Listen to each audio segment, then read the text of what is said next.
Toute la scène avait été filmée par des caméras de surveillance. Le jeune Tamir Rice dans un square de Cleveland, déambulant avec un pistolet qui était en fait un jouet, et la police, alertée par un riverain inquiet, qui arrive sur place et rapidement ouvre le feu. Tamir Rice, 12 ans, mourra de ses blessures, 2 balles dans l'abdomen. 1 an et 1 mois après les faits, les autorités américaines viennent d'annoncer que les policiers ne seront pas poursuivis en justice.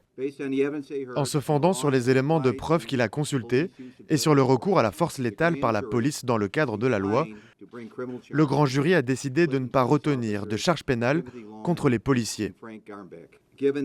En prenant en compte cette conjonction d'erreurs humaines, de méprise et les communications échangées, les preuves ne mettent pas en évidence de faute pénale de la police. Un rebondissement qui risque de réveiller à nouveau la colère de nombreux Américains face à l'impunité dont bénéficient, selon eux, de nombreux policiers blancs impliqués dans des meurtres de citoyens noirs.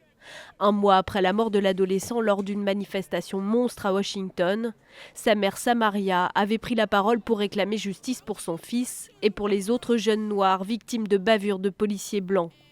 À l'annonce du grand jury hier, elle a demandé au ministère américain de la Justice de diligenter sa propre enquête sur la mort de son fils Tamir.